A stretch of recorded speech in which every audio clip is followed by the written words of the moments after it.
Bluetooth पे नहीं चल रहा है। और कर देते हैं। कंफर्म बोल दें, मेरी आवाज क्लियर है?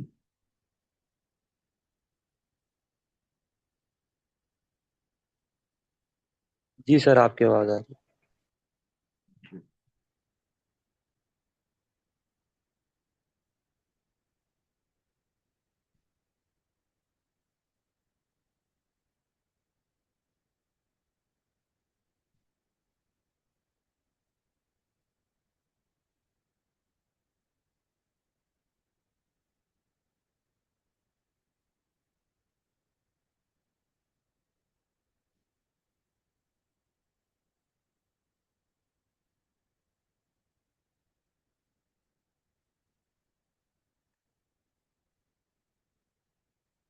मेरी स्क्रीन शेयर हो रही है।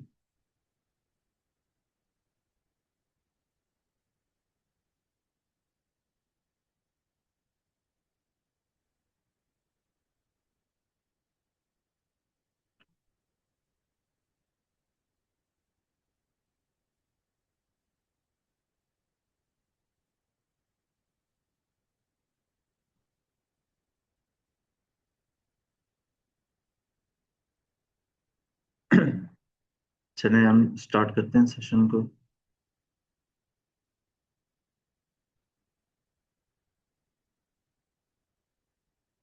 Okay sir Irfan, thank you. अच्छा, कल हम लोगों ने जो है ना वो प्रॉब्लम देखी थी, प्रॉब्लम नंबर 50, जिसमें हम लोगों ने किसी भी एक नंबर की कोई भी पावर हो तो हमने किस तरह फाइंड करनी थी। और हम लोगों ने जो है ना वो उसमें पहले देखा था कि रिटर्न का जो फंक्शन होता है वो क्या काम करता है, और उससे हम लोग जो है ना वो एक्स ऑफ डबल स्टार एक एन अगर लिखते हैं तो वो हमारे पास आंसर तो आ रहा था, लेकिन वो हमारे पास बेस्ट रिजल्ट नहीं था। फिर हम लोगों ने जो है ना वो इफ स्टेटमेंट से वाइल लूप से जो है उसको किया, और फिर हम लोगों ने लास्ट में जो है ना वो रिकर्जन की थी। यहाँ तक अगर किसी का कोई क्वेश्चन है तो आप कर सकते हैं, नहीं तो हम इसी तरह की सिमिलर एक और प्रॉब्लम देखते हैं, और वो है पावर ऑफ टू। ठीक है। पावर ऑफ टू का मतलब क्या है, पहले बता दें आप लोगों को, कल वाले सेशन में क्लियर है, कोई इश्यू तो नहीं है किसी को?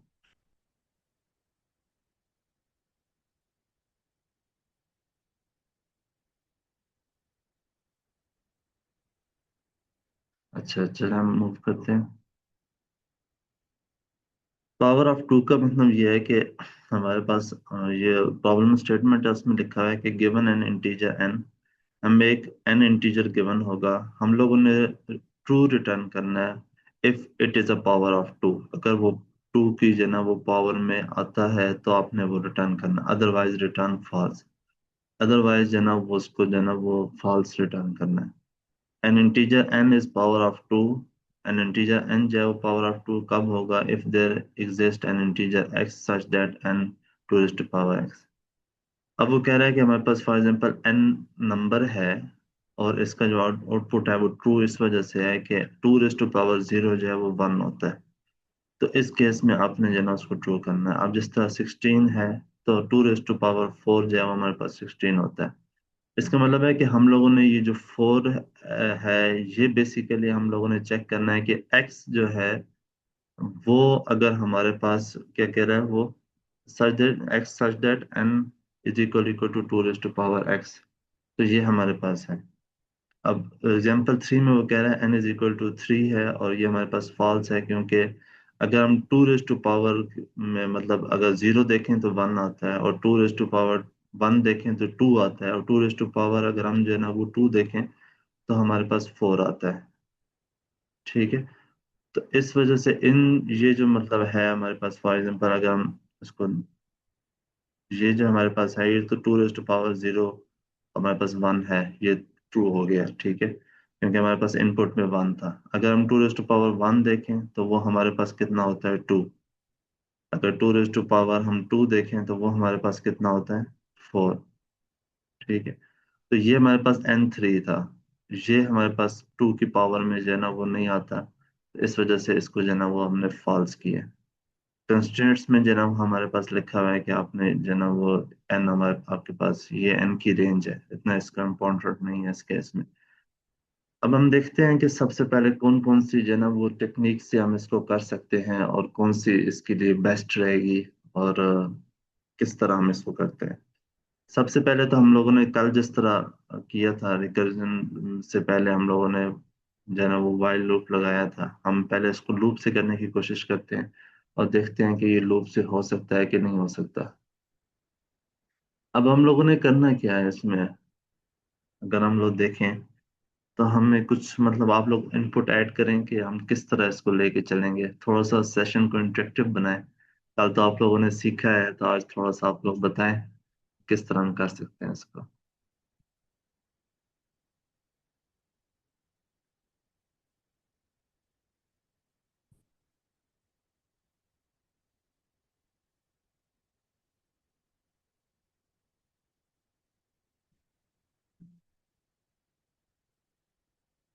क्या कुछ कोई ऐड करना चाहेगा?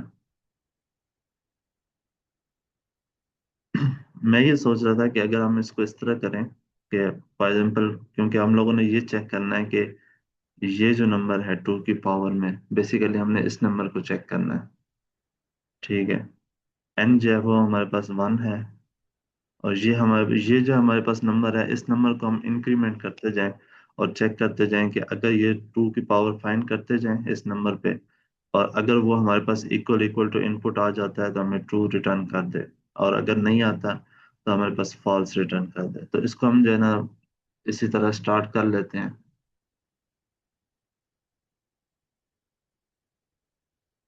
जी सर, मैं रिपीट करा देता हूँ लास्ट में रिकर्जन। अच्छा, पहले हम लोग करते हैं कि ए हम लोग एक जो है ना वो वेरिएबल ले लेते हैं, और इसको हम जो है ना वो इंक्रीमेंट करते रहेंगे और चेक करते रहेंगे कि जब तक जो है ना वो हमारे पास जो है ना वो एन से कम होगा, तब तक हम देखते रहते हैं। एन से क्या कम होगा, हम लोग एक वाइल लूप लगाते हैं। ठीक है, और वाइल लूप में हम चेक ये करते हैं कि हमारे पास टू की जो है ना वो, क्योंकि ये पावर ऑफ टू है।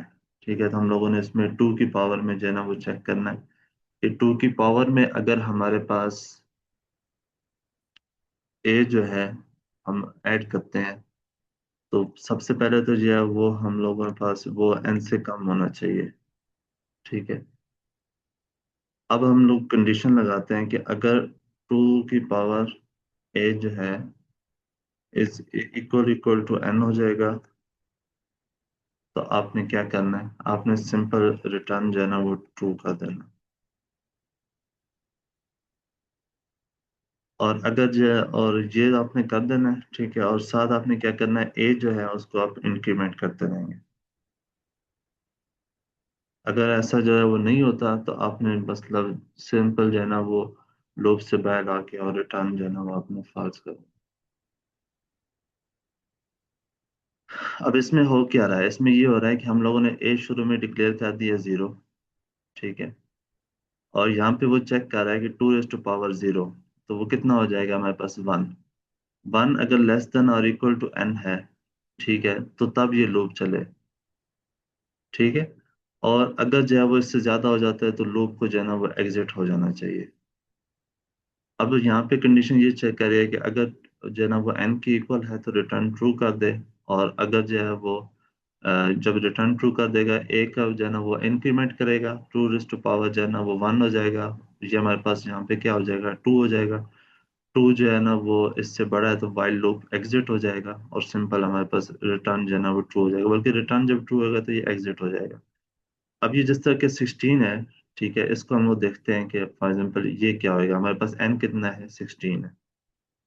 इसी तरह ए हमारे पास 0 से स्टार्ट होगा। ठीक है, 2 to power जो है ना वो हमारे पास 0 है। अब 2 to power 0 होगा तो वो हमारे पास 1 होएगा। 1 लेस देन जो है वो 16 है, ये लूप चलेगा।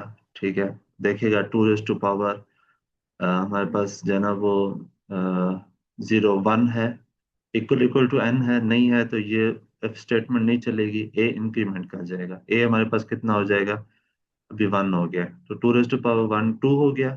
ठीक है, और जब 2 हो जाएगा तो फिर वो चेक करेगा कि 2 जो है वो हमारे पास इक्वल इक्वल टू एन है, नहीं है तो ये स्टेटमेंट नहीं चलेगी, ए हमारे पास 2 हो जाएगा। अब जो है हमारे पास एक ये जो है हमारे पास 4 हो जाएगा, ठीक है। इसी तरह ये चेक करेगा, इसमें नहीं चलेगा, फिर हमारे पास 3 हो जाएगा। फिर जिस टाइम 4 होएगा 2 to the power 4, तो वो हमारे पास 16 होता है, ये तब चलेगा और हमारे पास 2 जो है ना वो रिटर्न हो जाएगा। तो ये इस तरह बेसिकली जो है ना वो चल रहा है। इसको हम रन करते हैं और चेक करते हैं कि क्या ये सोल्यूशन ठीक है। हमारे पास टेस्ट रिजल्ट जो है ना वो एक्सेप्ट हो रहे हैं। और अगर हम सबमिट करने जाते हैं तो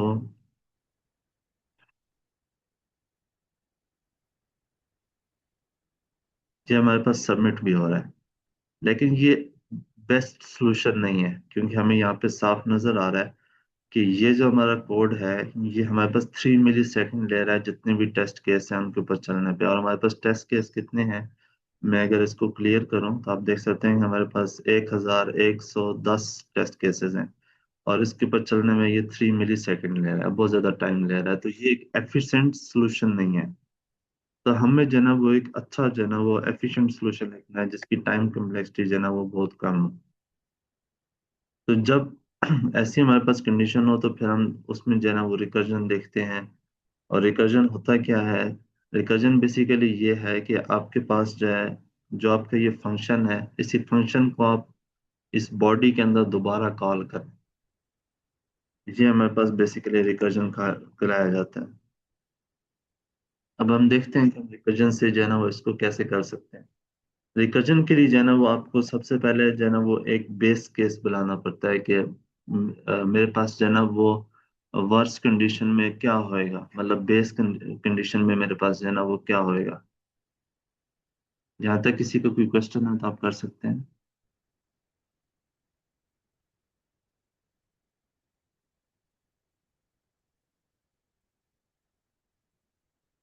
अच्छा, सबसे पहले जो हमारे पास कंडीशन होगी वो क्या होगी कि हमारे पास एन जो है वो,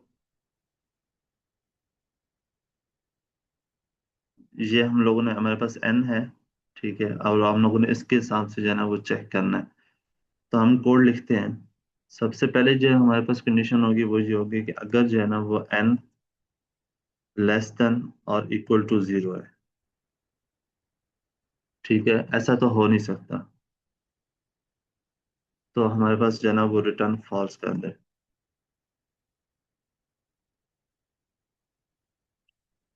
दूसरी जो हमारे पास कंडीशन होगी वो क्या होगी कि हम चेक करते हैं कि एन इक्वल इक्वल टू 1 है। ये हमारे पास सबसे बेस्ट कंडीशन है, जिसमें जो है ना वो, क्योंकि 2 to the power 0 होगा तो हमारे पास 1 आएगा। इससे नीचे जो है ना वो नहीं हो सकता। तो इस केस में जो है ना वो आपके पास सिंपल ट्रू रिटर्न कर दे। ये हमारे पास बेस कंडीशन है। और अब हम ये चेक करते हैं कि इफ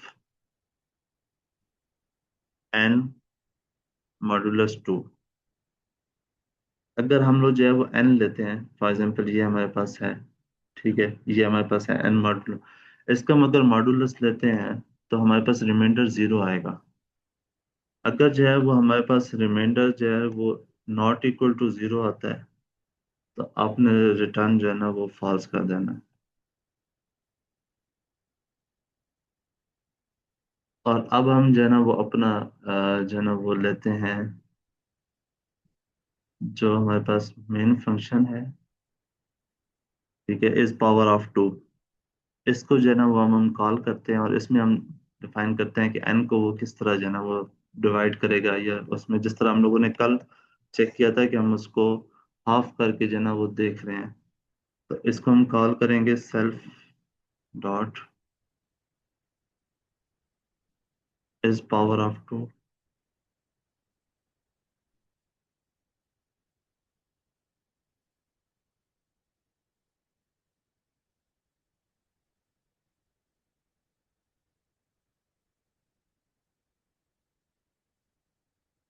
अब हम समझते हैं कि इसको ये बेसिकली क्या कह रहा है। हमारे पास एन जो है ना वो कितना है, 16 है, ठीक है। हम इस केस को लेते हैं, एन हमारे पास जो है ना वो 16 है।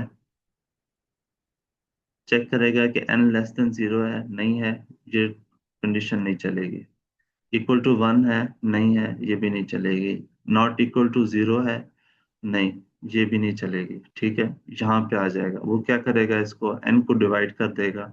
जब डिविजिबल करेगा तो वो हमारे पास एन पे क्या जो है ना वो देगा, मतलब अगर मैं इसको टू पे डिवाइड करता हूँ तो मेरे पास आ जाएगा एट। ठीक है, जब मैं एट, फिर जो है ना वो एन को ये एट दे देगा वापस जो है ना वो। अब हमारे पास अगर हम फॉर एग्जांपल स्टैक बनाते हैं जिस तरह कल हमने बनाया था, सबसे पहले हमारे पास क्या था, 16। ठीक है, यहाँ पे हमारे पास 16 है, ये हमारे पास आ गया। ठीक है, अब ये इसने जब रिटर्न करेगा तो ये क्या कर रहा है, सिंपल जो है ना वो उसको फंक्शन को दोबारा कॉल कर रहा है। जब फंक्शन को दोबारा कॉल करेगा तो वो उसको क्या कर देगा, एट भेज देगा। अब जो है ना वो फंक्शन जो हमारा मेन फंक्शन है ये वाला, इसके अंदर एट आ जाएगा।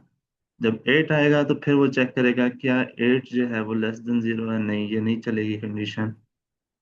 इक्वल इक्वल टू वन है, नहीं ये भी नहीं चलेगी। Divisible not equal to zero है, नहीं ये भी नहीं चलेगी। तो फिर वो उसको फिर डिवाइड कर देगा, और फिर जब डिवाइड करेगा तो वो क्या बन जाएगा हमारे पास, फोर। यहाँ पे फोर आ गया। ठीक है, अब दोबारा जब फोर जाएगा उसके ऊपर फिर वो बारी बारी चेक करेगा, ये भी नहीं चलेगा, ये भी नहीं चलेगा, ये भी नहीं चलेगा, तो वो इसको फिर जो है ना वो टू कर देगा। उसके बाद जो है ना वो फिर उसको डिवाइड करेगा और फिर हमारे पास वन कर देगा। अब हमारे पास एन हमारे पास वन हो गया। ठीक है, अब जब हमारे पास एन वन हुआ है तो हमारे पास ये वाली जो कंडीशन है ये ट्रू हो जाएगी। ठीक है, मैं ये कह सकता हूँ कि n equal equal to one हो गया। जब n equal equal to one हो गया तो वो यहाँ से इसको रिटर्न जो है ना वो ट्रू कर देगा। जैसे ही रिटर्न ट्रू करेगा ये इसको ट्रू भेजेगा।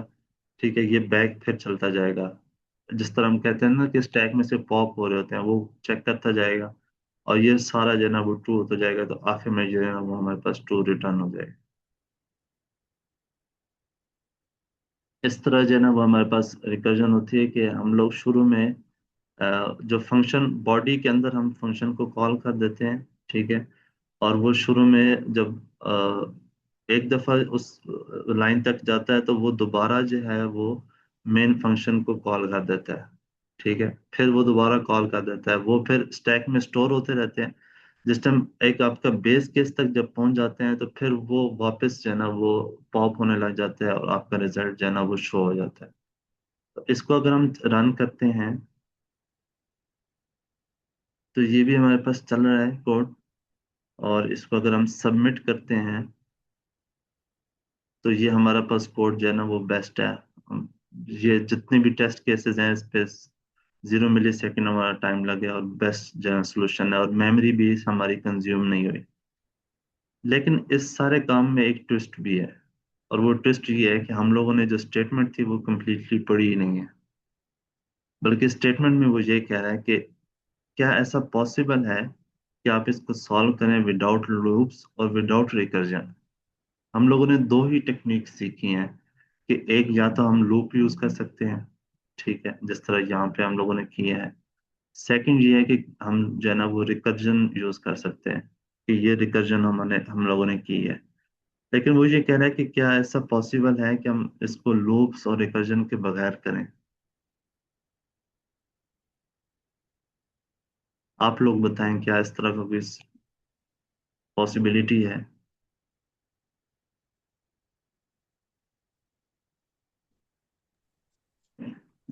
हम्म,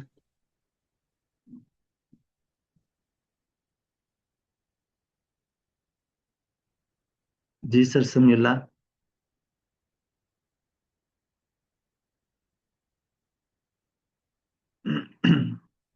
मैं तो ज्यादातर जो है ना वो टॉपिक्स देखता हूँ, और इसमें जो है ना वो हमें आइडिया हो जाता है कि ये जो क्वेश्चन है ये किसके रिलेटेड है। तो इसमें रिकर्जन तो है, मैथ है, और बिट मैनिपुलेशन है। तीन हमारे पास ऑप्शन है, मतलब हम इन तीन में से किसी की तरह भी कर सकते हैं। जी सर, बिल्कुल। हम लोग जो है ना वो इसको बिट मैनिपुलेशन से भी कर सकते हैं, और मैथ का कोई फंक्शन यूज करके भी कर सकते हैं। हम लोग देखते हैं कि बिट मैनिपुलेशन जो है ना वो होती क्या है, और उससे हम किस तरह जो है ना वो कर सकते हैं। फिर हम थोड़ा सा जो है ना वो इसी के रिलेटेड जो कुछ प्रॉब्लम्स हैं, या पावर ऑफ टू है, इसी के रिलेटेड जो है ना वो एक प्रॉब्लम है जिसमें पावर ऑफ 3 है। ठीक है, और इसी के रिलेटेड एक और प्रॉब्लम है जो पावर ऑफ 4 है। इनको हम फिर देखते हैं कि कैसे जो है ना वो करते हैं। जहाँ तक किसी को कोई क्वेश्चन है तो आप कर सकते हैं।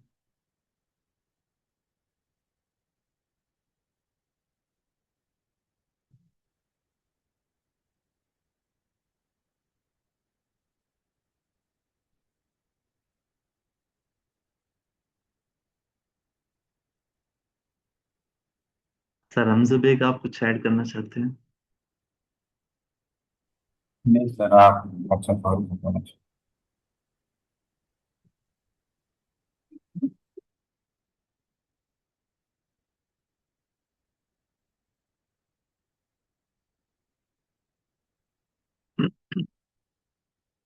चलिए हम थोड़ा सा देखते हैं कि बेसिकली बिट मैनिपुलेशन होती क्या है, और हम उससे जो है ना वो किस तरह इसको सॉल्व कर सकते हैं। मुझे थोड़ा बहुत जो आइडिया है मैं बताऊंगा। बाकी जो है ना वो सर हमजा हमारे पास है, अगर मैं कहीं पे गलत हुआ तो सर जो है ना वो ऐड कर देंगे इंशाल्लाह।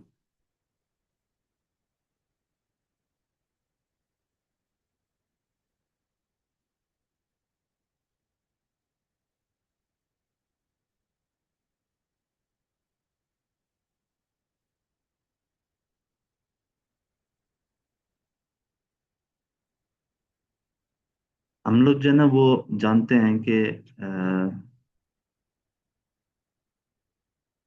जो हमारे पास कंप्यूटर होते हैं वो बाइनरी लैंग्वेज जो है ना वो समझते हैं, जिसको हम कह सकते हैं कि 0 1 होती है। ठीक है, उनको जो है ना वो 0 1 में जो है ना वो सारी लैंग्वेज समझ आती है।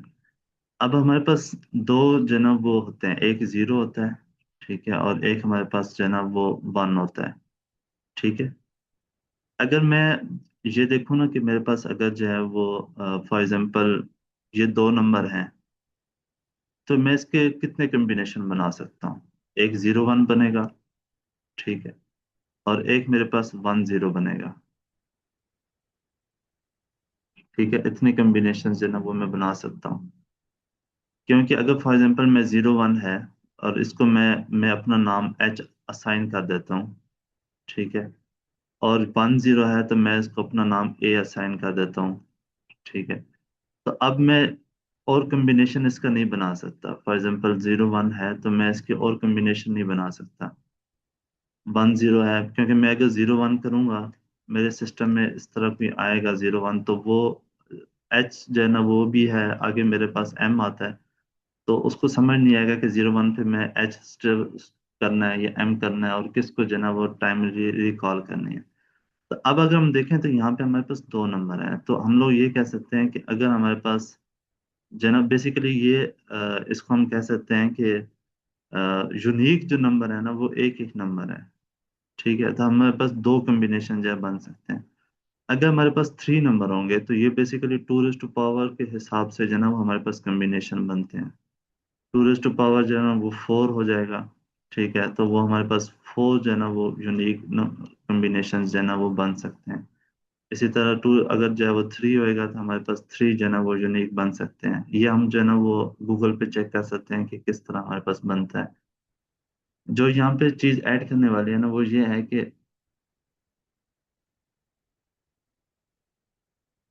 अगर हम 4 के हिसाब से देखें कि 4 हमारे पास नंबर होते हैं जिस तरह ये इस कंडीशन में है, तो हमारे पास जो 1 होगा ना वो इक्वल टू के उसको क्या कहते हैं, उसको हम कह सकते हैं कि वो होता है 0 0 0 और 1 के इक्वल है। ठीक है, अगर हमारे पास मतलब अब ये 4 बिट्स है ना, तो इसके हमारे पास कितने जो है ना वो कम्बिनेशन बन जाएंगे, इसके 8 कम्बिनेशन जो है ना वो होंगे हमारे पास।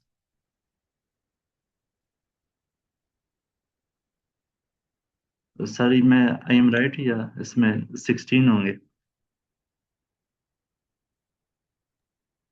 जी सर, 8 ही होंगे।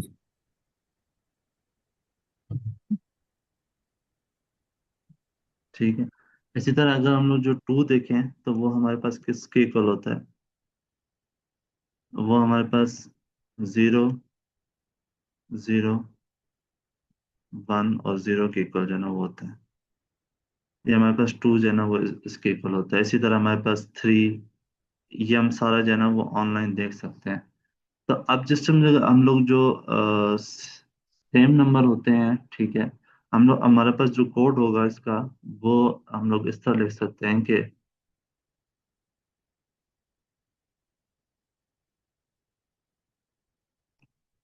अगर जो है वो हमारे पास n ग्रेटर देन 0 है, ठीक है, एंड इसके साथ जो है ना वो हम कंडीशन अपने लिखेंगे n n-1।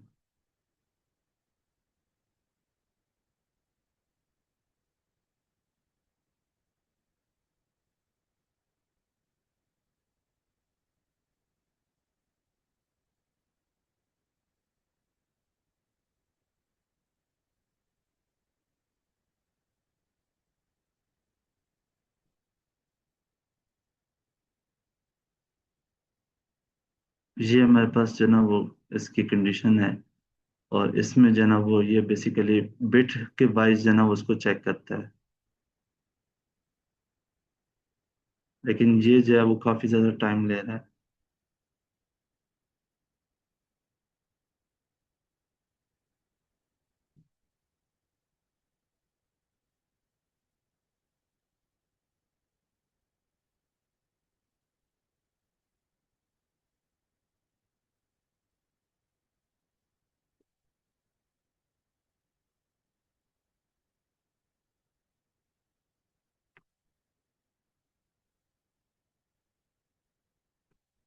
अब हम इसको देखते हैं कि ये बेसिकली क्या कर रहा है, किस तरह जो है ना वो हमारे पास इसको देखते हैं। अब हमारे पास फॉर एग्जाम्पल ये फर्स्ट केस है, इसको हम लेते हैं। और फिर हम जो है ना या हम ये जो 16 वाला है इसको देख लेते हैं, ठीक है। बल्कि ये तो काफी बड़ा हो जाएगा, हम लोग यही फिलहाल लेते हैं और इसको चेक करते हैं। अब हमारे पास जो है ना वो n ग्रेटर देन 0 है, ये कंडीशन तो हमारे पास ट्रू है। और n और n-1, इसका हम देख देते हैं। n हमारे पास 1 है, और n-1 में क्या होगा, 0, ठीक है। n हमारे पास 1 है। जब 1 होगा तो इसमें हमारे पास इसकी जो है ना वो बिट क्या बनेगी, ये हमारे पास 001 है।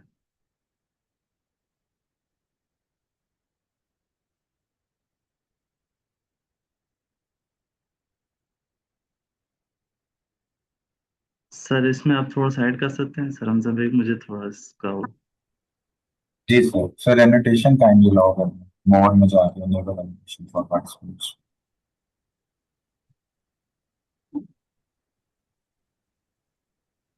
जी सर आपको अलाउ करते हैं। Thank you sir. अच्छा, हमारे पास क्या था कि हमारे पास पहली कंडीशन थी कि जब भी हमारे पास n लेस देन जीरो या n is equal to zero, तो तब तो आपने फॉल्स रिटर्न कर देना। तो यहाँ पर क्या होगा, जैसे ही हम इस जगह पे आएंगे हम चेक करेंगे कि n ग्रेटर देन जीरो है या नहीं। अगर ये ग्रेटर देन जीरो नहीं होगा, इन दोनों में से कुछ भी होगा, तो यहाँ पर फॉल्स आएगा। और एंड में ये होता है कि अगर पहला फॉल्स हो जाए तो वो आगे चेक ही नहीं करता, शॉर्ट सर्किटिंग करके वहीं पर रिटर्न फॉल्स होता है। ठीक है, ये शॉर्ट सर्किटिंग वाली बात तो क्लियर हो गई ना सब? जी सर। ओके। अच्छा, अब बाइनरी में क्या होता है कि हमारे पास जो भी टू की पावर्स होंगी ना, जैसे हम कहते हैं कि स्टार्ट करते हैं हम, यहाँ पे होता है हमारे पास टू रेज पावर जीरो, यहाँ होता है टू रेज पावर वन, यहाँ होता है टू रेज पावर टू। इस तरह हम आगे मूव करते जाते हैं। तो जो भी पावर ऑफ टू होगा उसमें ये होगा कि शुरू में वन होगा और बाकी तमाम जीरो होंगे। ठीक है, जैसे फॉर एग्जांपल मैं कहूँ कि मेरे पास अगर नंबर वन है तो वो two raise to power zero पे उसके ऊपर वन पड़ा होगा। ठीक है, अगर मैं कहता हूँ कि excuse me, अगर मैं कहता हूँ कि मेरे पास two raise to power zero one okay के इक्वल है, तो यहाँ पे मेरे पास वन पड़ा होगा। अगर मैं कहता हूँ कि मेरे पास टू है, तो यहाँ पर मेरे पास वन पड़ा होगा। ठीक है, बाकी आगे तमाम जीरो होंगे। अगर मैं कहता हूँ फोर है, तो यहाँ पे मेरे पास वन पड़ा होगा, बाकी तमाम आगे जीरो होंगे। अगर मैं कहता हूँ एट है, तो यहाँ वन पड़ा होगा, बाकी तमाम आगे जीरो होंगे। अगर मैं कहता हूँ 16 नंबर है, यहाँ वन पड़ा होगा, बाकी तमाम आगे जीरो होंगे। ठीक है, तो जो भी हमारे पास पावर ऑफ टू होगी उसमें हमारे पास जो मोस्ट सिग्निफिकेंट बिट है वो वन सेट होगी और बाकी तमाम जीरो होंगे, तभी वो पावर ऑफ टू बनेगी। ठीक है, यहाँ तक किसी को कोई क्वेश्चन हो तो कुछ नहीं एडिशन?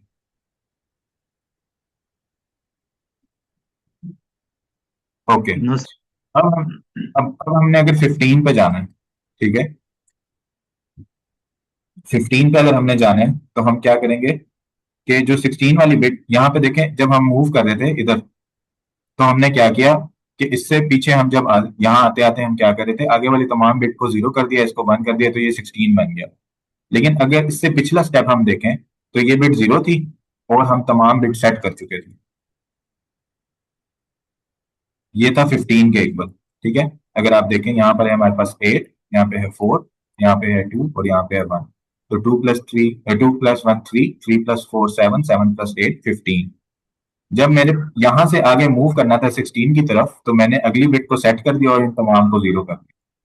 तो इससे हमें पता ये चला कि बाइनरी में जब भी हमने एक नंबर पीछे जाना हो, तो जो बिट सेट है उसको हम जीरो कर देते हैं और बाकी उससे तमाम आगे वाली को वन कर देते हैं। दोबारा बताता हूँ, हमारे पास अगर 8 है, 8 बाइनरी में इस तरह होगा, ठीक है, 1 0 0 0।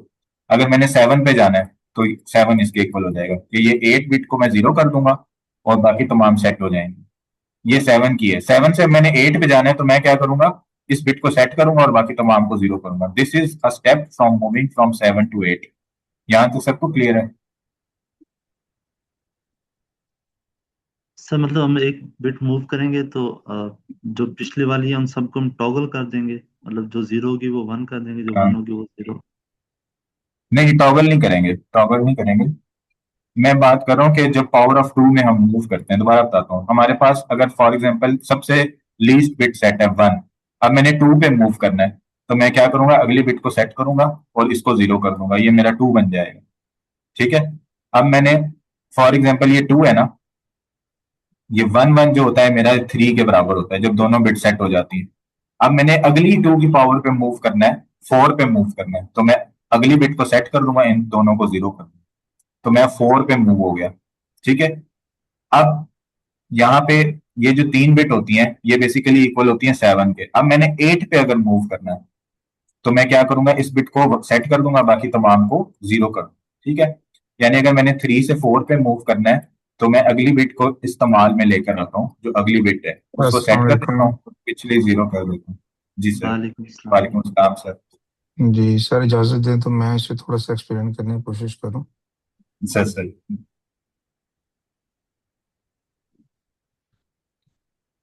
तो ये किन को समझ नहीं थी आ रही जो क्वेश्चन पूछ रहे थे? सर मैं हमजा। अच्छा, तो हमजा आपको क्वेश्चन समझ में आ गया? जी सर। क्वेश्चन क्या है बताएं। सर क्वेश्चन हमारे हमारे पास ये था कि हमने पावर ऑफ टू जो है ना वो फाइंड करनी है, और जिस जगह पे हमारे पास आउटपुट जो है वो जो इनपुट नंबर गिवन होगा, अगर वो जो है ना वो टू की पावर में आता है तो हमने ट्रू कर देना है, अगर नहीं आता तो फॉल्स कर देना है। और इन्होंने कंडीशन ये दी थी कि आपने लूप्स और रिकर्जन यूज नहीं करना। तो फिर हमारे पास बिट ठीक है, मैनिपुलेशन ऑप्शन था, तो वो हम देख रहे थे कि वो किस तरह ठीक उसमें है, चलते हैं। ठीक है। तभी जो सर हमजा एक्सप्लेन कर रहे थे उसमें से आपको क्या चीज़ समझ आई है?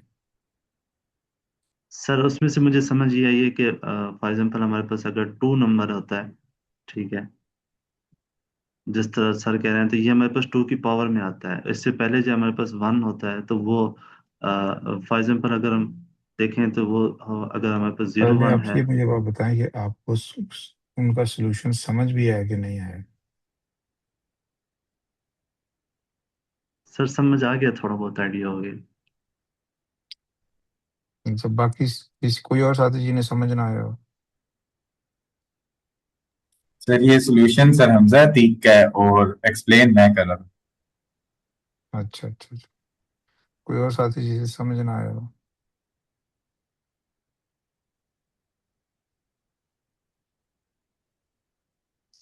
तो बेसिकली इसमें जब भी कोई जो टू के नंबर होते हैं उनकी करेक्टरिस्टिक्स होती एक होती है कि उनकी हमेशा सिर्फ एक ही बिट वन होगी, और वो मोस्ट सिग्निफिकेंट बिट होगी।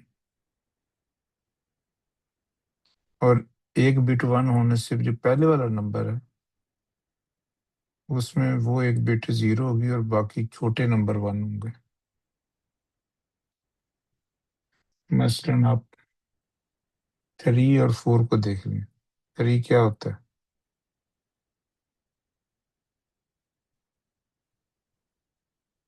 और 4 क्या होता है? 1 0। तो इसमें आप देख सकते हैं, तो ऊपर वाले में 3 में पहले लेफ्ट पे 0 लगा दें ताकि डिजिट्स बराबर हो जाए। तो आप ये देख सकते हैं कि जब भी 2 की जो पावर वाला नंबर है ना, उससे पहले वाला जो नंबर है उसमें बाकी जीरोस होंगे, तो सारी की सारी बिट्स टॉगल होती हैं। ये एक पैटर्न है, and it is always true. तो आपने कैसे फाइंड आउट करना नंबर 2 की पावर है कि नहीं है? ये बिट वाइज एंड ले लें, और अगर 0 आंसर आ गया है तो इसका मतलब है कि ये नंबर 2 की पावर था। किसी भी नंबर का जो नंबर आपको दिया गया उसका और उससे पहले वाले नंबर का बिट वाइज एंड ले लें। कोई ऐसा साथी जिसे ये समझ ना आया हो, या कमेंट किसी का। सर वो एंड लेने से मतलब 0 0 आ जाएगा, तो इसका मतलब है कि वो अ, लेकिन ये सर समझ तो आ गया है, लेकिन ऐसा होता क्यों है मतलब? ये ना अपन अगले 2-3 महीने कोडिंग करें तो एक दिन खुद ही बात आपको समझ में आ जाएगी। जी ठीक है सर, थैंक यू। सही है। जब आप ह्यूमन ब्रेन की ये आदत है कि उसे जितनी चीजें आती है ना, उससे थोड़ी सी आगे वाली चीज समझ आ जाती है। अगर वो चीज बहुत आगे हो, यानी कि आपके ब्रेन में वो न्यूरल नेटवर्क नहीं बना हुआ जो उस मसले को समझ सकता हो, तो फिर नहीं आएगा। तो ये आपको बेसिकली नंबर्स थ्योरी या बिट मैनिपुलेशंस का भी ज्यादा प्रैक्टिस नहीं है। ये करते रहे तो आस्ते आस्ते आ जाएगी ये बात। सही है। तो परेशानी आप रहे हैं। मसलन आप 2 महीने कोडिंग करते हैं, 2 महीने बाद इसी क्वेश्चन पे दोबारा आएंगे तो आप देखेंगे आपको पहले से ज़्यादा समझ आ जाएगी। फिर आप 2 महीने कुछ और कोडिंग करते रहे, फिर जब दोबारा विजिट करेंगे आप किसी और क्लास में किसी और बंदे के साथ, तो और समझ आ जाएगी। Does it make sense? Learn करने का दूसरा तरीका ये होता है कि ज़्यादा जोर नहीं लगाना।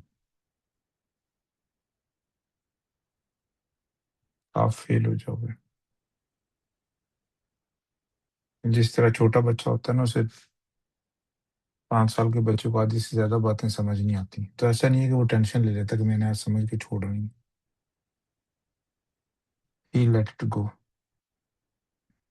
फिर जैसे आस्ते आस्ते ब्रेन आपका इवॉल्व होता जाता है चीज़ें में। तो इसलिए जब मैंने कोडिंग शुरू की तो मुझे क्वेश्चंस भी उस वक्त ग्रिप हुई थी जब मैं 4th या 5th टाइम क्वेश्चंस को देख रहा था। पहली दफ़ा में नहीं हुई थी, दूसरी दफ़ा में भी नहीं हुई थी। पहली दफ़ा तो खैर सिर्फ क्वेश्चन ही समझ आता था, सोल्यूशन समझ ही नहीं था आता। फिर कुछ अरसे बाद सोल्यूशन समझ आना शुरू हो गया, लेकिन कोडिंग फिर भी नहीं थी होती। वो कोडिंग करने की कोशिश करता था, लगता था सवाल आते, लेकिन वो होता नहीं था। तो आफ्टर 6 मंथ फिर मैं कोड लिखने के काबिल हुआ, उसके बाद जाके एक्सपर्ट बनना शुरू हुआ।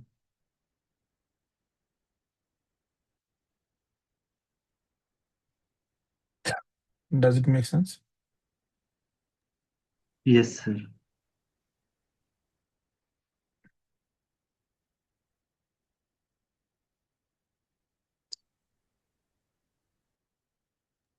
जी, कोई question?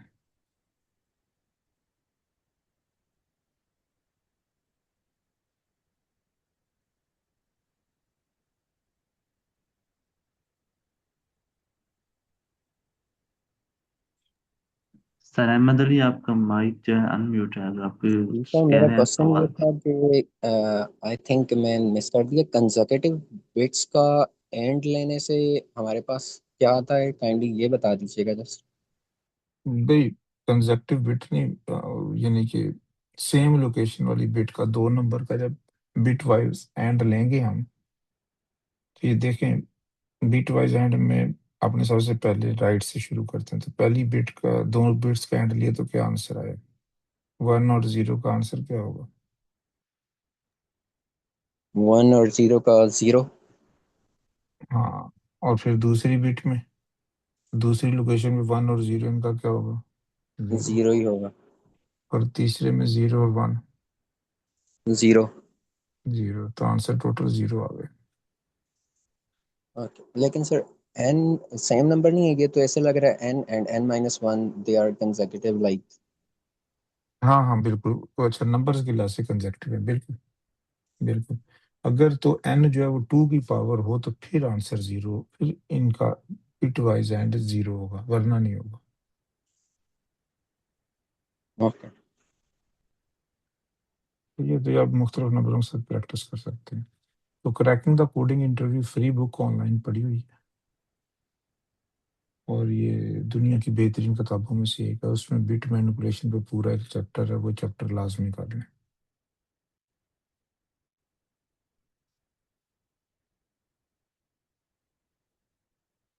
Does it make sense?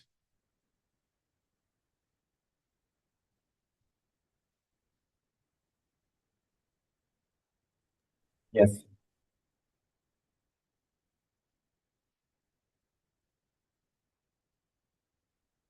ये किसी और साथी का क्वेश्चन? तो आप में से क्रैकिंग द कोडिंग इंटरव्यू बहुत अच्छी किताब लिखी हुई है, तो ये हर बंदे को आनी चाहिए। अस्सलामुअलैकुम सर। जी वालेकुम सलाम। सर मेरा एक क्वेश्चन था। जल्दी से करें। सर जैसे कोई भी टॉपिक हो, जैसे आप अभी यहाँ पे कोड लिखे हैं, मतलब मुझे तो मतलब वो समझ आ जाती है जैसे कॉन्सेप्ट क्या है। लेकिन फिर यही अगर जैसे कोड करना हो तो ये मुश्किल बहुत होती है, तो इसके हल के लिए क्या करना है? भाई देखें, अगर ब्रेन से कोई मसला, कोई चीज़ नहीं होती ना, तो it is a clear indication कि ब्रेन इतना मैच्योर नहीं है कि वो उस तरह की चीज़ कर सके। ब्रेन का वो वाला मसल स्ट्रांग नहीं हुआ, या ब्रेन के एआई मॉडल का वो वाला हिस्सा भी मैच्योर नहीं है। It happens a lot normal बंदे के लिए। तो अगर आपको समझ नहीं आ रही तो कोई मसला नहीं है, आप दूसरे क्वेश्चन करते रहे, जितना समझ आता है उतना ले लें, टेंशन ना लें। कुछ अरसे बाद समझ में आना शुरू हो जाएगा, कुछ अरसे बाद वो चीज़ कॉमन सेंस लगना शुरू हो जाएगी। क्योंकि जो आपकी लर्निंग है ना, that is just like layers of onion. प्याज की तह की तरह होती है। आप अंडरस्टैंडिंग की एक तह उतारेंगे तो फिर अगली नजर आएगी। तो रॉन्ग तरीका क्या है कि आप एक क्वेश्चन पकड़ें और उसी में एक्सपर्ट होते रहें और थक जाएं। सही तरीका क्या है कि क्वेश्चंस को देखते रहें, जितना समझ में आ रहा है ठीक है, जो नहीं समझ में आती कोई बात नहीं, वो नेक्स्ट टाइम आ जाएगा समझ में। राइट? जी सर, यानी कि बहुत अपनी शुक्रिया। एनर्जी इतना जोर ना लगाएं, इतना रट्टा ना मारें कि ब्रेन थक जाता है उससे। This is against human nature. जी सर, बहुत शुक्रिया।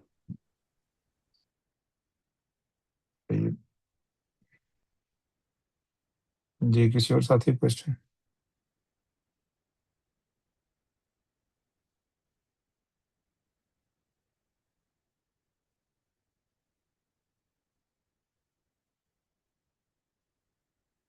कोई फीडबैक इस साथी की?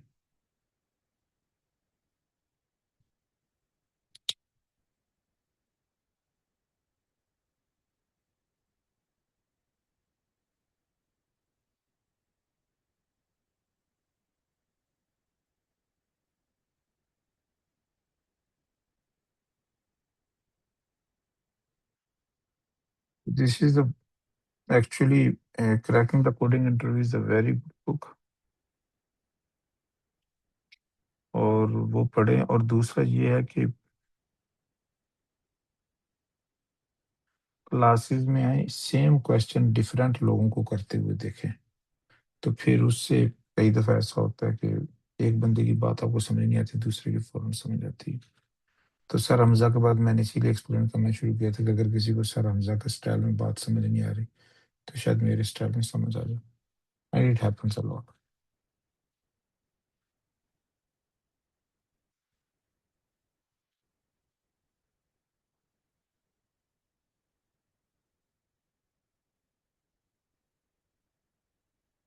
जी सर, थैंक यू, समझ आ गई थी सर।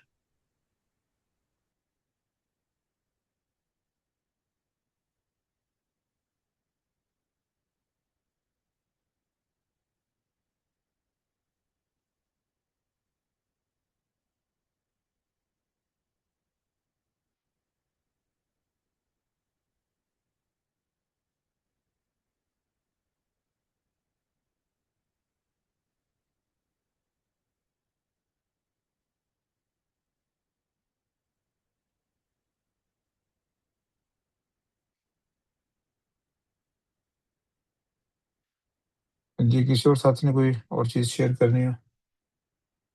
कोई फीडबैक, एनीथिंग जिसमें हम आपकी हेल्प कर सकें आप लोगों की? अस्सलाम वालेकुम सर। जी, वालेकुम आई सलाम। Have a question. मैंने अभी बहुत रिसेंटली एक जगह पे अप्लाई किया। मैं प्रोफेसर्स को ईमेल्स करी थी, तो one professor reached out to me. He then send my email to the director of grad studies and then he had a meeting with me. तो उन्होंने मुझे बताया था कि you can still apply for if you want to start in August. तो I did apply. मैंने 4 से 5 दिनों के अंदर अप्लाई किया। तो अभी I am looking forward for the result and decisions. उन्होंने मुझे बताया था कि वो बहुत जल्दी ही डिसीजन लेंगे, क्योंकि उनको बहुत जल्दी ही हायरिंग करनी है। तो I was just curious about कि क्या अभी भी, क्योंकि this is an off season hiring, अभी भी इसका कंपटीशन इतना ही ज़्यादा होगा, या फिर they will still be taking enough time to decide what might be the case? ये केस डिपेंड करता है कि आगे जो बंदा बैठा हुआ वो क्या सोच रहा है, राइट? और जिस बंदे की चलती है उस डिपार्टमेंट में वो क्या सोच रहा हम्म। है, राइट? सो फॉर एग्जांपल वो ये भी सोच सकता है कि ये स्टूडेंट कैंडिडेट पाकिस्तान से या थर्ड वर्ल्ड कंट्री से भी इतना अच्छा नहीं होगा, तो इसको एक्सेप्शन क्यों दी जाए। लेकिन वो ये भी सोच सकता है कि ये थर्ड वर्ल्ड कंट्री से एक लड़की अप्लाई कर रही है, तो we should give her the opportunity, क्योंकि थर्ड वर्ल्ड कंट्री से लड़कियां बहुत कम आती हैं, राइट? फिर जो बंदा ये सोच रहा है ये भी डिपेंड करता है कि उसकी चलती कितनी है। कुछ प्रोफेसर होते हैं वो बहुत तगड़े होते हैं, they don't care for the deadlines, क्योंकि वो फंडिंग लेके आ रहे होते हैं, या वो रिसर्चर बहुत अच्छे होते हैं जिनसे डिपार्टमेंट जाना जाता है। कुछ प्रोफेसर होते हैं जिनकी कोई नहीं सुनता, तो मसलन जूनियर होते हैं अच्छी परफॉर्मेंस नहीं देते। तो इट डिपेंड्स। तो कोई भी हार्ड एंड फास्ट रूल नहीं चलता। ठीक है सर। तो इसलिए व्हाट वी रिकमेंड इज कि एक तो अपना प्रोफाइल अच्छा करते जाएं, और दूसरा अप्लाई मल्टीपल जगहों पे करें, ज़्यादा जगहों पे करें, दैट विल हेल्प, बिल्कुल सर, मेक सेंस। राइट? किसी और साथी का क्वेश्चन पे?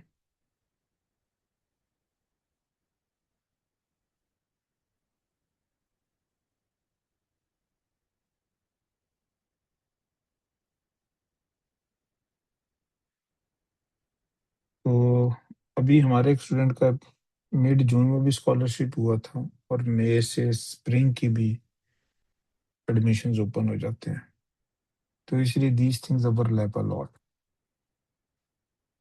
और लॉट ऑफ टाइम अगर प्रोफेसर स्टूडेंट ना ले सके तो फंडिंग वापस चले जाती है। तो उस केस में फिर अगर मेन स्टूडेंट ना आ रहा हो तो उसकी रिप्लेसमेंट को भी बहुत जल्दी क्या कहते हैं कॉल किया जाता है।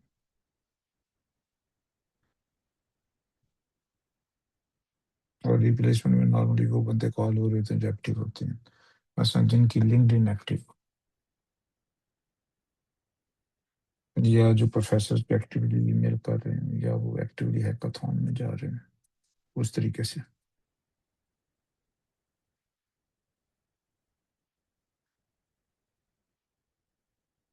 राइट? ये उस लिहाज से ज़्यादा इम्पोर्टेंट हो जाता है। तो हम इस सैटरडे को इंशाल्लाह किसी ऐसे स्टूडेंट को लेके आ रहे हैं वेबिनार में, जो कि अभी जिन्होंने फुली फंडेड स्कॉलरशिप सिक्योर किया है, तो होपफुली उससे भी आप लोगों को काफ़ी सारा आइडिया मिलेगा।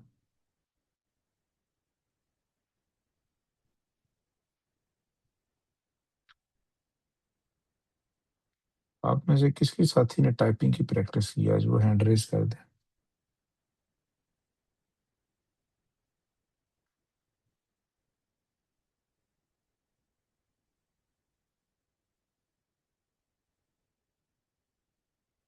वाह, काफ़ी ज़्यादा लोगों ने की है प्रैक्टिस, सही, ज़बरदस्त। तो ये दीवार पे लिख के लगा लें, या कैलेंडर में लगा लें, अगर आप गूगल कैलेंडर यूज़ करते हैं, कोई और कैलेंडर यूज़ करते हैं, ताकि आप ये चीज़ भूलें ना और ताकि जिस दिन आपके पास अपॉर्चुनिटी आए, जिस दिन प्रोफेसर आपको बुलाए, तो उस दिन आप तैयार हो।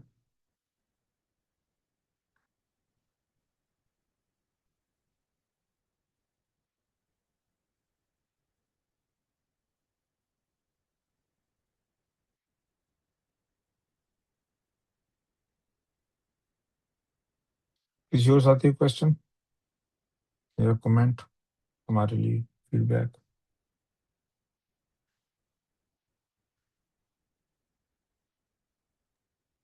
जी सर, उस्मान आप क्वेश्चन कर सकते हैं। अच्छा सर, मुझे ये पूछना है कि क्या 10 फिंगर्स रूल जो है टाइपिंग के लिए ज़रूरी है यूज़ करना, या अगर उसके बगैर आप कंफर्टेबल हैं तो उसके बगैर भी कर सकते हो? भाई अगर एक एक बंदा जो एक टांग पे चलता हो, क्या उसे रखेंगे आप उसको रखेंगे? नहीं सर। और उसकी दूसरी टांग ठीक ठाक हो, हम्म। तो ये चीज़ क्या शो करते है? ये चीज़ शो करते है कि ये बंदा अडाप्टेबल नहीं है। हम्म। तो इसलिए मैं ऐसे बंदे को बिल्कुल नहीं रखूंगा। Got it. सही है। या अगर रखूंगा, मैंने भी एक स्टूडेंट रखा था, बहुत अच्छा था, तो वो 10 फिंगर यूज नहीं कर रहा था, तो मैंने उसे पहले दिन कह दिया था कि मुझे तुम दोबारा इस तरह करते नजर ना हो। Got it. सही है, तो it is not acceptable at all. अच्छा सर, टाइपिंग स्पीड हमें प्रोफेसर्स के साथ इंटरव्यू के लिए चाहिए होता है या फैंग कंपनीज के लिए इंटरव्यू के लिए चाहिए होती है? जो आप चलते हैं वो आपको किस चीज के लिए चाहिए? भाई मेरे बोल सकते। सारा दिन, दिन में 20 घंटे आप टाइपिंग ही तो करते हैं, और क्या करते हैं? एग्जैक्टली। मैं दिन में 20 घंटे टाइपिंग करता हूँ। अगर मेरी स्पीड हाफ होगी तो मैं हाफ परफॉर्मेंस दूंगा। हम्म। ठीक है। तो टाइपिंग हर जगह ही चाहिए आपको, अगर आती हो तो करना। गुड।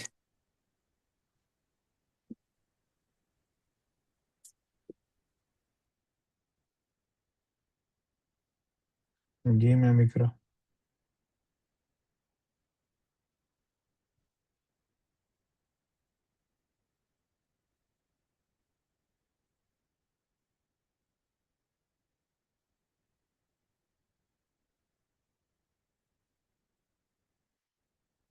तो आज हमारे मोहम्मद सकलैन, उनका गूगल समर ऑफ कोड में हुआ है, that is the big achievement.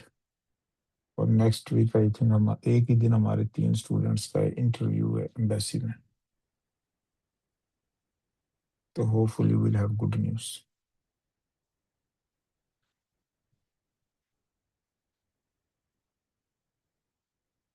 और अभी क्या कहते हैं कि this year we are getting more acceptances by the grace of almighty, Allah के फजल से।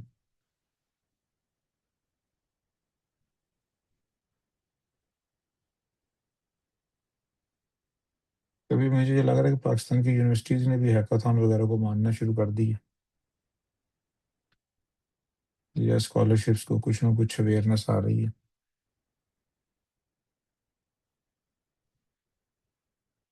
तो तो जो हमारे मॉडरेटर्स ने पिछले 6 साल मेहनत की है, हमें उसका इम्पैक्ट नजर आ रहा है अभी।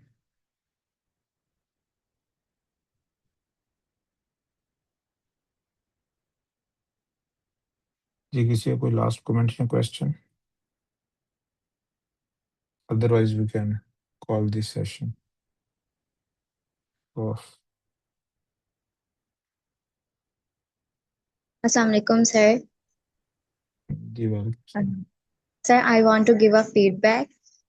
मैंने जो है वो आपसे बात की थी जब मैंने एसएल के लिए अप्लाई किया था, तब मुझे जो है ना वो पाइथन पे बहुत डाउट था, क्योंकि मैं नॉन टेक बैकग्राउंड से हूँ, तो मुझे थोड़ा ऐसा हो रहा था कि शायद मैं लर्न नहीं कर पाऊंगी, और मेरे कोलीग्स ने भी मुझे यही कहा था। तो अब जो है वो मैंने इस मंथ जो है वो आईकोड गुरु पे पढ़ाया पाइथन को, और मैंने लर्न किया। तो अब जो है ना वो मैंने उस बारे में अपनी कुलीग को बताया, जब मैं पास पे जॉब कर रही थी। उन्होंने तो मुझे बहुत ज़्यादा ना वो किया था, डिस हार्ड किया था, और उस वजह से मेरे अंदर ना एक डाउट आ गया था कि शायद मैं लर्न नहीं कर पाऊंगी। तो अब जब मैंने लर्न किया तो मैंने उनको बताया, तो वो मुझे कह रही थी कि आप पे तो ऐसी आप क्विक लर्नर हो इसलिए आपने सीख लिया। लेकिन मुझे पता है कि ये चीज़ मैंने इसलिए लर्न की क्योंकि आपने मुझे इनकरेज किया। मैंने कम्युनिटी में सब लोगों को देखा कि जिन लोगों ने नॉन टेक बैकग्राउंड से थे और उन्होंने इतनी अच्छी पाइथन लर्न की और उन्हें स्कॉलरशिप मिली, स्पेशली मैम जुनैरा अशरफ और मैम सारा इसहाक, ये दोनों मेरी बहुत ज़्यादा इंस्पिरेशन थी। तो मैं कहूँगी आपको कि थैंक यू सो मच, आपने इतनी अच्छी कम्युनिटी बनाई और हम लोगों को ऐसी अपॉर्चुनिटी दी कि हम लोग यहाँ पे नॉन टेक से आके, और जो लोग हम लोगों को डिस्करेज करते हैं जब हम उनको जाके बताते हैं कि अब हमने ये अचीव कर लिया है, तो वो फिर कहते हैं कि हाँ ये आप में होगी काबिलियत। लेकिन उस टाइम उन्होंने हमें बहुत डिसहार्ट किया था और बहुत ज़्यादा डिमोटिवेट किया था। बट आईक्वेट गुरु पे कोई भी डिमोटिवेट नहीं करता आपको। अगर आप किसी को कहते हो कि हमें ये चीज़ नहीं आती, तो वो आपको बताते हैं कि आप इसको कैसे लर्न कर सकते हो। तो थैंक यू सो मच। अभी जो है वो मैं एज एसएलएम भी जो है वो कर रही हूँ और साथ में यहाँ पे भी पाइथन पर आ रही हूँ। तो thank you so much for making this community. Welcome जनाब, बिल्कुल। तो जो मेरा एक्सपीरियंस है वो ये है कि जो इंसान बोल सकता है, चल सकता है, वो कोडिंग भी कर सकते हैं। क्योंकि कोडिंग में कोई ऐसी चीज़ नहीं जो इंसान 10,000 ईयर्स पहले नहीं करता था। इवन अनपढ़ इंसान भी कोडिंग के सारे जो लॉजिक्स हैं वो यूज़ कर रहा होता है रियल लाइफ में। तो यूनिवर्सिटी से हमें कोडिंग क्यों नहीं आती? क्योंकि हम उसे उस तरीके से नहीं करते जिस तरीके से ह्यूमन ब्रेन को समझ आती है। That is by practice, bye teaching, bye leading. तो यहाँ पे हम उस तरीके से प्रैक्टिस कर रहे थे, इसलिए यहाँ पे जल्दी आ जाती है स्टूडेंट्स को। तो that's the difference. Exactly sir.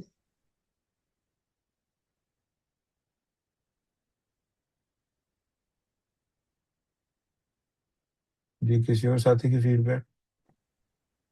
अच्छा सर, मेरा फीडबैक भी इसी से थोड़ा सा रिलेटेड है। तो बेसिकली अभी मैं, मेरा लास्ट सेक्शन जब था तो उसमें अराउंड 14 स्टूडेंट्स थे। एक स्टूडेंट मतलब नहीं आया था, उसने अपेयर नहीं किया था, लेकिन तकरीबन सब स्टूडेंट्स के साथ मेरा बहुत अच्छा एक्सपीरियंस रहा। और ज़्यादातर अमेरिकन थे, कुछ ब्राज़ील से थे, कुछ जर्मनी से थे। लेकिन मतलब फर्स्ट सेक्शन मेरा ऐसा था कि मुझे लग ही नहीं रहा था कि वो ऐसे अननोन पर्सन है। वो हर चीज़ का मुझे आंसर दे रहे थे, पार्टिसिपेट कर रहे थे, इवन पूरे प्रोग्राम के टाइम में। एंड इट्स कि मैंने प्रोग्रामिंग स्टार्ट की थी आपके लेक्चर सुनने के बाद, जब आपने मुझे फर्स्ट टाइम मतलब मुझे बताया था कि आप ये चीज़ें आपको करनी चाहिए। उसके बाद मैंने इस चीज़ को स्टार्ट किया।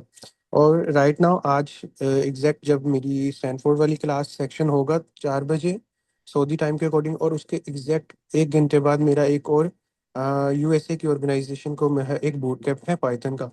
तकरीबन 100 अबव वो अमेरिकन कुछ स्टूडेंट्स होंगे और डिफरेंट कंट्रीज के होंगे। तो ये सब मतलब आपकी बदौलत ये चीज़ें अभी मैं कर पा रहा हूँ। और मेरे में भी इतना कॉन्फिडेंस है कि मुझे में बिल्कुल भी लैक ऑफ कॉन्फिडेंस नहीं होता कि चाहे 1,000 लोग हों या 100 लोग हों या 500 लोग हों, किसी को कोई चीज़ कंसेप्ट समझाना है। बस मैंने उस जो चीज़ें आपने बताई मैंने उस पर प्रैक्टिस की और अल्हम्दुलिल्लाह। और उस इवन जब ये सेक्शन लीडर वाली पोस्ट मैंने की थी लिंक्डइन पर, उसके बाद से बहुत सारे लोगों ने मतलब जो मेरे प्रोफाइल में कनेक्शंस थे, कुछ अमेरिकन थे, कुछ डिफरेंट थे। क्योंकि मैं जो अमेरिकन जो इवेंट्स वगैरह होते हैं माइक्रोसॉफ्ट वगैरह के, गूगल वगैरह के, उनमें अक्सर ना मैं जाता रहता हूँ। तो उसके थ्रू जो मेरे कनेक्शंस बने थे उन्होंने बहुत मुझे अप्रिशिएट किया जब मैंने ये स्टैनफोर्ड वाली पोस्ट की। तो अभी अल्हम्दुलिल्लाह के इसके लिए I am really thankful to you कि आपने जो चीज़ों जिस चीज़ के लिए हमें ट्रेन किया और जो चीज़ हम आपने समझाई, और जब हमने उस पर अमल किया तो उस पर बहुत अच्छे रिजल्ट्स नज़र आ रहे हैं। और अभी मैं बहुत मोटिवेटेड हूँ पहले से कि मुझे पता है कि अभी मेरा ट्रैक रूट क्या है, मुझे क्या चीज़ें करनी है। और प्रोग्रामिंग जो पहले काफ़ी देखने से मुश्किल चीज़ लगती थी, और इवन अभी मैं वो कॉन्सेप्ट जो है कैरल वाली प्रॉब्लम्स बाकी स्टूडेंट्स को, बाकी सेक्शन लीडर्स को समझा रहा होता हूँ कि ये देखो ये कॉन्सेप्ट इस तरह से सॉल्व हो रहा है, ये चीज़ इस तरह से होगी, ये चीज़ इस तरह से होगी। एंड इट्स रियली अमेजिंग है। तो बहुत इवन मुझे मज़ा आ रहा होता, मुझे नहीं पता था कि मुझे टीचिंग करके भी इतना मज़ा आएगा। So I'm really thankful to you, sir. Thank you so much. Welcome जी, welcome, and thank you for trusting. बहुत सारे लोग ट्रस्ट नहीं करते, डाउट में रह जाते हैं।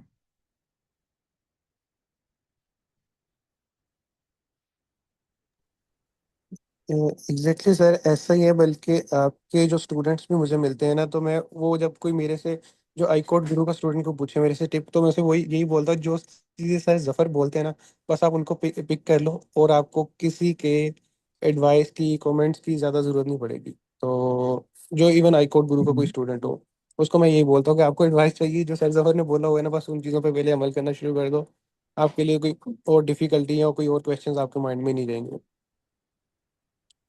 अच्छा, ये क्वेश्चन है हारून जेब का कि टाइपिंग क्यों जरूरी है। कोई साथी इसका जवाब देना शुरू करेगा? कोशिश करे जवाब देने की। ऐसा जवाब दें कि हारून जेब कन्विंस हो जाए।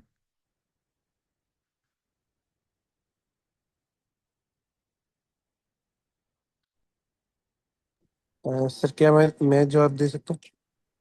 जी बिल्कुल, आप जवाब दें। हारून अच्छा, जेब अगर आप कन्विंस नहीं ना हुए तो आपने बता देना कि मैं कन्विंस नहीं हुआ, फिर कोई और साथी ट्राई करेगा। अगर आप फर्स्ट ऑफ ऑल हारून ज़ेब भाई, मेरा आपसे एक चीज़ है कि अगर आप डेली कोई भी टास्क कंप्यूटर पे कर रहे हो, इवन अगर आपको कुछ भी करना है, आपको कीबोर्ड तो यूज़ करना पड़ रहा है कि नहीं पड़ रहा? अगर आपको कीबोर्ड यूज़ करना पड़ रहा है, इसका मतलब ये है कि आपका वो टास्क उस कीबोर्ड के जो लाइक वर्ड्स हैं उनके बगैर कंप्लीट नहीं हो सकता, उनको टाइप किए बगैर कंप्लीट नहीं हो सकता। और अगर आप चाहते हो कि उनको ज़्यादा इफेक्टिव वे में करो, लाइक आपने एक वर्ड लिखना है, उसको आप 2 मिनट में लिख रहे हो और वही वर्ड आप 2 सेकंड में लिख रहे हो, तो उसमें कितना डिफरेंस आ जाएगा। आपका वो टास्क जो आधे घंटे में कंप्लीट होना था, अब वो 5 मिनट में, 10 मिनट में कंप्लीट हो रहा है। तो इसके लिए आप जब तक टाइपिंग नहीं सीखोगे, आपकी टाइपिंग स्पीड अच्छी नहीं होगी, तब तक वो मतलब आप ये चीज़ नहीं कर सकते हो। और आपको अगर कुछ भी काम कंप्यूटर पे कर रहे हो, उसके लिए आपको कीबोर्ड तो यूज़ करना पड़ेगा ही। एंड दैट्स माय आंसर कि आपको क्यों ज़रूरी है आपके लिए टाइपिंग करना और अपनी टाइपिंग स्पीड को इम्प्रूव करना।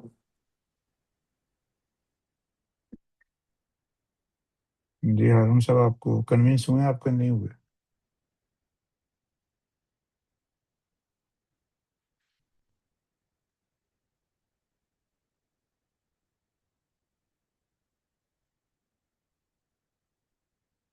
अच्छा, हारून साहब मैं आपको एक सर क्वेश्चन पूछता हूँ। सर मैं भी इसमें ऐड कर दूं, इफ यू अलाउ। जी करें ऐड, करें ऐड। ओके सर, हरून अगर आप गूगल का इंटरव्यू दें, ठीक है, तो आपके पास 1 घंटा हो, जिसके अंदर आपका जो सा लॉजिक बिल्डिंग थोड़ी सी आपको ज़्यादा टाइम चाहिए। अगर आपकी टाइपिंग स्पीड 100 वर्ड पर मिनट से ज़्यादा होती है, ठीक है, तो फिर आपके पास लॉजिक बिल्डिंग के लिए उसी प्रॉब्लम को सॉल्व करने के लिए ज़्यादा टाइम होगा, जो कि बाकी कैंडिडेट्स के पास जिनकी टाइपिंग स्पीड स्लो होगी उनके पास कम होगा। तो जब हमारी टाइपिंग स्पीड ज़्यादा होती है तो हम जो सा होता है लॉजिक बिल्डिंग के ऊपर ज़्यादा टाइम लगा लेते हैं इंटरव्यू के अंदर, और हमारी टाइपिंग स्पीड ज़्यादा होती है, तो इससे हमें एक एज मिल जाता है इंटरव्यू के अंदर।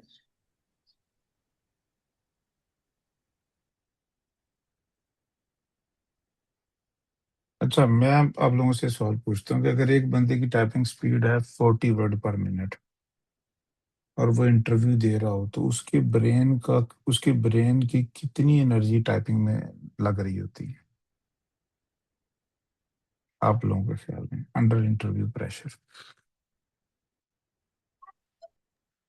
50 to 70% जो है ना, वो एनर्जी हमारी टाइपिंग में लगी होती है, क्योंकि जब हम टाइप कर रहे होते हैं ना, अगर हम उसे वर्ड्स को देख के कर रहे होते हैं तो उसमें हमारी एनर्जी बहुत ज़्यादा लग रही होती है कि कहीं हम कोई वर्ड कलर टाइप ना कर दें। बिल्कुल। बट इंस्टेड अगर हमारी टाइपिंग अच्छी हो तो हम सर अब्दुलरहमान वाली बात कि हम लॉजिक पे ध्यान देते हैं, हमारे हाथ जो है वो ऑटोमेटिकली मूव कर रहे होते हैं। जी बिल्कुल। तो बेसिकली आपका ब्रेन 20% पे चल रहा होता है अगर आपकी टाइपिंग स्पीड 40 वर्ड पर मिनट ड्यूरिंग इंटरव्यू। तो कोशिश करेंगे अगर एक और बंदे का 100% पे ब्रेन चल रहा है और आपका 20% पे चल रहा है, और आप पहले ही थर्ड वर्ल्ड कंट्री की एक नॉर्मल यूनिवर्सिटी के स्टूडेंट हैं, तो आप कैसे इम्प्रेस कर पाएंगे? आपके पास तो टाइम ही नहीं, क्योंकि आप 5 गुना ज़्यादा स्पीड से, 5 टाइम स्लो हैं, 2-4% भी स्लो नहीं है।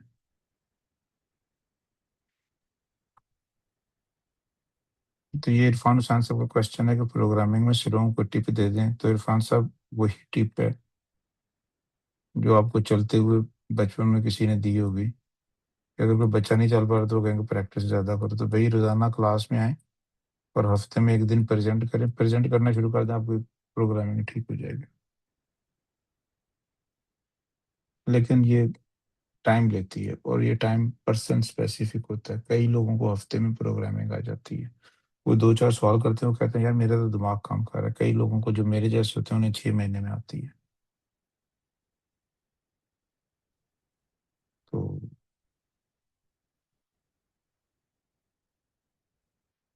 जी, किसी और साथी का कमेंट?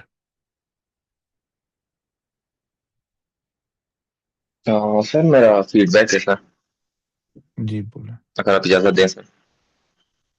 जी, सर जी, मेरा बोलें। बचपन से ख्वाब था, एज अ बलूचिस्तान से स्टूडेंट हूँ, कि मैं आईआईटी जैसे इंस्टीट्यूट के स्टूडेंट जो माशाल्लाह बहुत काबिल होते हैं उन्हें compete कर सकूं। तो उसके लिए सर मुझे जितनी हो सके मैंने अपनी कोशिश की। जितने प्रोफेसर थे, टीचर्स थे, मेंटोर मुझे मिले, मैंने उससे गाइडलाइन ली। तो वो लोग सर मोस्टली एक चीज पे फोकस करते थे कि स्किल। तो उसकी वजह से सर मैंने अपने माइंड में एक एनालॉजी बना ली कि यार अगर आपको एक काबिल डॉक्टर बनना है, मतलब कि एक स्पेसिफिक डोमेन में बनना है,